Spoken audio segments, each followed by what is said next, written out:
Hello, my name is Anthony Santos. I'm doing my paper, or my speech rather, on something I'm passionate about, and that would be conspiracy theories. I think conspiracy theories are the beginning of knowledge, and I think that questioning the official narrative is how you get to the real truth in something. This doesn't mean that every official narrative is a lie. It doesn't mean that everything needs to be questioned. It doesn't mean that everything is a conspiracy theory, but it does mean that you don't believe everything you're told, and that you're not afraid to question what is being told or what motives there is. It means that you can identify patterns. It means that you can critically think. And so that's something I'm very passionate about. And so today, I'm going to be giving a speech on that. This is an Xbox controller. You might be saying, Anthony, why do you have an Xbox controller? What does that do? What does that mean for the speech? Well, this Xbox controller obviously controls an Xbox. An Xbox is a $200 console. You can buy it anywhere. You can buy it at Walmart. You can buy it at Target. You can buy it online. And you might be saying, what's the significance of that? Readily available technology.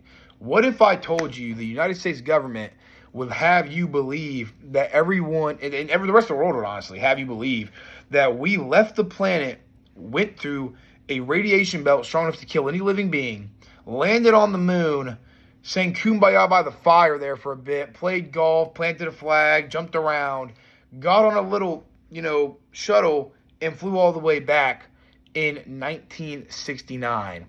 50 years ago, never went back, never did it again. I would say you're crazy. So I have a few main points of why I believe this and why I personally have no doubt that we never went to the moon. And to me, it's not even a question. And so let me set up some backstory for you. The year is 1969 when we went, but the early 60s where this all starts. JFK, he's a beloved U.S. president, beloved global icon. He says, we will make it to the moon by the end of the decade, okay? He promised that. Obviously, tragically, he was killed, and, that was terrible. However, at this time, the United States is in a great space race with Russia. And, the cosmonauts were getting killed in this race. They made it to space before us. They put machinery in space before us. They got stuff in orbit before us. I mean, we're just getting killed in the races to the moon. Who can get to the moon first? It's a big pride thing. You can see the American flag. Everything in the Cold War had to do with pride. I mean, you've seen Rocky IV. You know what it's about. And so the year is 1969. We're coming up on the 70s. Well, once we get to the 70s, that means JFK's promise is null and void. So we're thinking we got to get there. So in 1969, NASA has a breakthrough. Mind you, we didn't even have colored TV till a few years before this. We couldn't get colored pixels on our TV, but we could go to the moon. Anyway, we fly off, and, it takes a couple tries, but we get to the moon, and things already aren't adding up. So Nixon is making phone calls to the moon from a landline. I mean, dude, I can't get cell service in half of Wake Forest, but we're calling the moon with a landline. And there's no delay. And so you might be saying, what's the significance of that? Well, for a phone call to make it from the moon to the earth, there needs to be a 4-second delay. And if you listen to the, readily available recordings, it's instant. That's not realistic. That's ridiculous. And in the 60s, you could fool the public because there was no social media. There was no really awareness to challenge the narrative. But nowadays, you can look back and say, it's kind of fishy.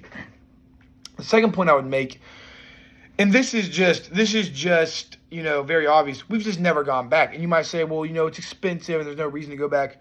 Look at what we spend money on as a government. I mean, we'll send billions to Tahiti for iguana gender studies. Okay, this isn't about the money. We can print as much as we want, and they do.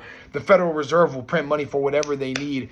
This would be like if Christopher Columbus came to America, sailed back, and just never came back and said, I've seen everything there is to see. I've discovered everything there is to discover. I'm never going back.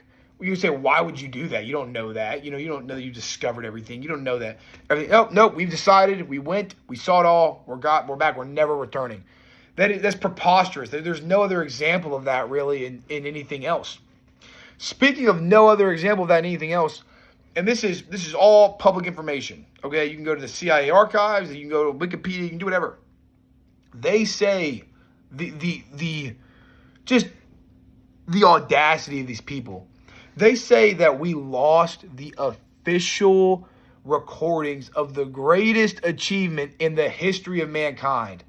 I mean, dude, are you kidding me? Are you kidding me? You think we're dumb? You're telling me that the greatest achievement in the history of humans, and it was on live TV, it was everywhere, broadcast for everyone to see, and we lost the videos. Name one other instance where it's ever happened.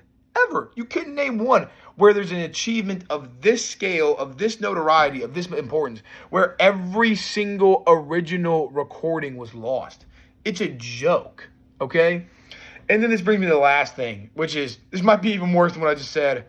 As well as losing every single recording of it they ever had, they also lost the technology. You can't lose the technology. You built it. You have the blueprints. You have the engineers. You have the technology. You have the patents. What do you mean you forgot how to build it? That would be like if I built houses for a living and then one day said, I don't remember how to build houses. And I don't have any blueprints and I don't know anyone else who knows how to build houses. We just all forgot forever. And we still don't know how to do it 50 years later. I mean, dude, like that is ridiculous. How can anyone believe that? And it's an insult in many ways, and they're really just insulting our intelligence, if we're being honest. I mean, they take us for idiots. I guess for the most part, they're right, you know. And I'm not sitting here saying that, you know, if you believe in the moon landing, you're an idiot. That's not what I'm saying. But I'm saying they feel like they can get away with such preposterous and ridiculous lies that don't occur anywhere else in human history, and we're just going to, you know, buy it. And so I bring you back to the Xbox controller. I bring you back to an iPod Touch made in 2006 that could only play music. They had a computer 100 times weaker than that and claimed they made it through a radiation belt no one's ever made it through, and the science today says no one can make it through it. There's a reason we send rovers to these places now. And they say they did that and they came back and all these stuff, among other, you know, there's other anecdotal things, like they won't swear on the Bible and stuff like that. But I feel like I really hammered home the main points of this absolutely ludicrous story. And we all know the government is not afraid to lie to us when, you know, they're not afraid to make stories up. And so I feel like it's completely within the realm of possibility in every way that they could have made this story up to beat Russia in the space race and to claim national pride. So that's my story. That's my speech. I feel like it's pretty based in facts, and I'd love to hear anyone's opinion on it. Thank you.